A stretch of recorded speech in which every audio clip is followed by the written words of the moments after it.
नमस्कार मित्रांनो, शब्दस्पर्श या चॅनलवर तुमचं पुन्हा एकदा स्वागत.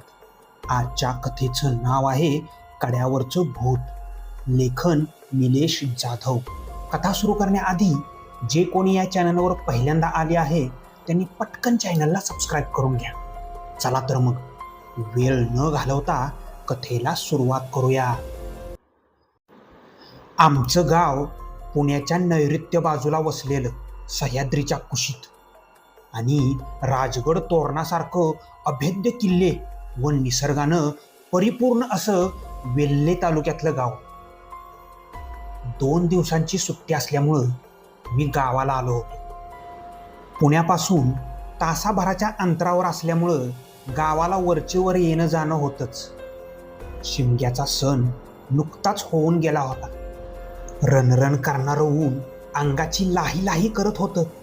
दुपारची वेळ होती म्हणून मी दारात बसलो होतो. दारातून माझी नजर सरळ डोंगरात असणाऱ्या कड्याकडे गेली. कडा म्हणजे धबधबा. उन्हाळा असल्यामुळे कड्याला पाणी नसणार हे साहजिकच होतं, पण पावसाळ्यात मात्र कड्याचं सौंदर्य केवळ अवर्णनीय असायचं. लांबून दिसणाऱ्या त्या कड्याच्या पोटात एक दिवळीसारखा आकार स्पष्ट दिसतो. ती दिवळीच असावी याबद्दल शंका नाही, कारण त्या दिवळीबद्दल गावात एक दंतकथा आहे. ती म्हणजे अशी की गोरी लोक मागे लागले की लोक त्या दिवळीत जाऊन लपून बसायची. गोरी लोक म्हणजे इंग्रज. त्याच कड्याला अनुसरून अजून एक दंतकथा आहे. ती म्हणजे त्या कड्यावरून मांगोजी बुवा अशा नावाच्या इसमाने जीव दिला होता. त्याचं भूत अजूनही तिथं वावरत असतं अशी लोक म्हणतात. कड्याकडे बघत असतानाच माझ्या डोक्यात एक सनक आली आणि मी ताडकन उठलो. आज ती दिवळी बघायचीच असा मनोमन निश्चय करून मी आणखी माझ्यासारख्याच फिरायची आवड असणाऱ्या तिघांना घेऊन डोंगराची वाट धरली. तेवढ्यासाठी खूप विनवण्या केल्या, तेही तितकंच खरं म्हणा. मुकाई देवीचं दर्शन घ्यायचं आणि डोंगर फिरून खाली यायचं इतकंच त्यांना सांगितलं. कड्याखाली जायचंय हे मी अजिबात त्यांना सांगितलं नव्हतं. ऊन रखरखत होतं. झाडांची पानगळ होऊन गेली होती. पुढच्या दऱ्याच्या बाजूने मुकाईच्या ओहोळकडे जाताना आंबा, जांभळं यासारखी सदाहरित झाडेच हिरवीगार दिसत होती. डोंगर वणवा लागून गेल्यामुळं काळा कुळकुळीत पडला होता. त्यातल्या त्यात करवंदाची झाडं फुललेली दिसत होती. मधूनच येणारी वावटळं पालापाचोळा आणि जाळालेल्या गवताची राख पुरवत होती. समोर लांबवर दिसणारा राजगड आणि किल्ले तोरणा आपल्या कणखरतेची आणि तितक्याच गौरवशाली इतिहासाची साक्ष देत उभे होते. फॉरेस्टमधून जरी चालत असलो तरी पानगळ झाल्यामुळे ऊन सरळ झाडांच्या आत घुसत होतं. भर उन्हाळ्यातही डोळ्यांना सुखावणारा निसर्ग देखावा मनाला आणखी उत्साहित करत होता. एकदाच आम्ही मुकाईचं ठाण असलेल्या ठिकाणी पोचलो. देवीचं दर्शन घेतल्यानंतर थोडा वेळ बसून आम्ही सरळ कड्याच्या दिशेने तिरप्या जाणाऱ्या गुरांच्या वाटेने चालू लागलो. अर्थात पुढे गेल्यावर कड्याच्या ओहळीने खाली उतरू असं मीच त्यांना सांगितलं होतं. 2 ओहळी पालटून गेल्यानंतर आम्ही कड्याच्या ओहळीपाशी असलेल्या मोठ्या दशीपाशी येऊन पोचलो. आम्ही बरोबर मधोमध उभं होतो, त्यामुळं कड्याच्या पोटात असलेली दिवळी दिसणं थोडं अवघडच होतं. वरच्या अंगानं जाऊन कड्यावर पोचलो असतो, मग तिकडून खडवीने सरळ खाली खाली जावं लागलं असतं. आणि उतरायचं असेल तर इथूनच याच दांडानं खाली उतरावं लागणार होतं. पण मला तर दिवळी बघायचीच होती, म्हणून दशीने थोडं पुढं जाऊन पावसाळ्यात कड्यावरून कोसळणारं पाणी जिथं पडतं ना तिथं उतरावं लागणार होतं. चला कड्यात उतरू आणि दिवळी बघू. आनंदाने डोळे विस्पारून मी बोललो. अरे येडा झालास की काय, मी नाही बाबा येणार, मोठ्यानं ओरडत गण्या म्हणाला. मी का म्हणून विचारायच्या आधीच विन्या सांगू लागला. अरे कड्यात भूत आहे भूत, नको जायला तिकडं. विण्याच्या या बोलण्यावर हसतच मी म्हणालो, अरे भूतबीत काय नसतं रे. बराच वेळ झाला तरी कड्यात उतरायला कोणीच तयार होत नव्हतं. शेवटी त्यांना वरच थांबायला सांगून मी तशीच्या बाजूने वाट काढत कड्याखाली उतरायला सुरुवात केली. माझ्यासोबत 2 गोष्टी होत्या, ते म्हणजे दिवळी बघण्याची तीव्र इच्छा आणि जवानीचं सळसळतं रक्त. खाली उतरून गेल्यावर पाण्याच्या जोरदार प्रवाहामुळे कड्याखाली पडलेला मोठा खड्डा दिसत होता. डोक्याच्या उंचीचे मोठाले दगड आणि दाट करवंदाची झाडे होती.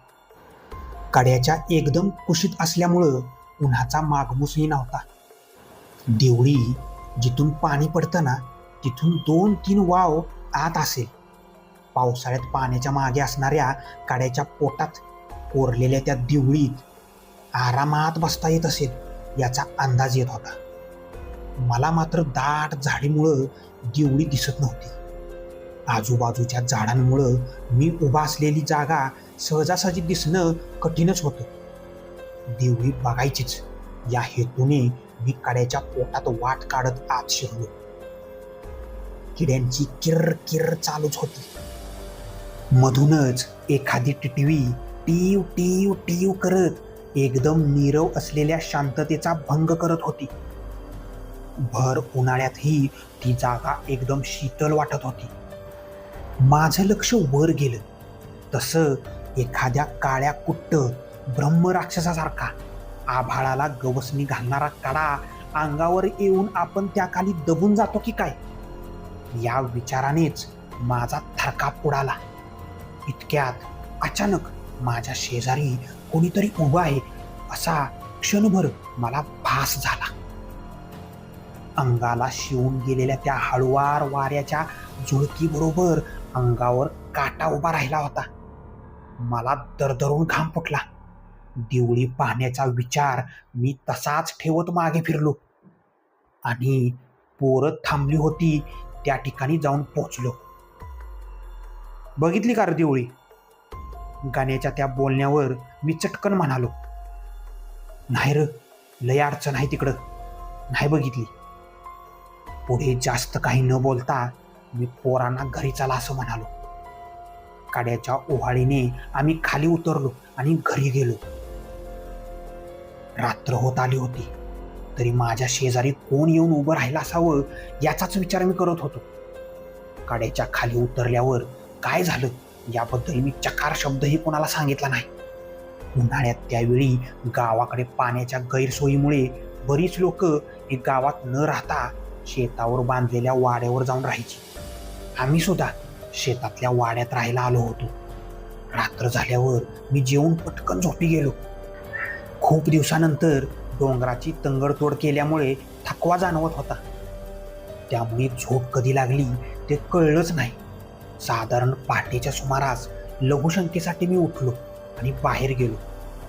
वाडा शेतात असल्यामुळे लाईट अजिबात नव्हती आणि त्यातून लांब लांबपर्यंत दुसरं घर दिसत नव्हतं. दिसत होता तो फक्त अंधार. मधूनच एखादा सरडा वाळलेल्या पाचोळ्यातून पुढे सरकत होता. लांब लांब असलेल्या वाड्यावरची कुत्री जोर जोरात एकमेकांना साथ घालत भुंकत होती. अचानक मला दुपारच्या त्या कड्यावरच्या हालचालीची जाणीव झाली. तितक्यात कोणीतरी माझ्या तोंडावरून हात फिरवला असा मला भास झाला. लांब नख आणि एकदम रखरखीत असलेला तो कुरूप हात मला आजही आठवला तरी अंगावर शहारा उभा राहतो. अर्थात तोही एक भासच होता म्हणा. मी पटकन अंथरुणात शिरलो. थोड्या वेळाने मला थंडी वाजून आली होती. मला सारखी त्या कड्यावरच्या हालचालीची आणि मगाच्या हाताची आठवण होत होती. सकाळ झाली तेव्हा तापाने अंग फणफणत होतं. 2 दिवसाची सुट्टी आता 8 दिवस इतकी लांबली होती.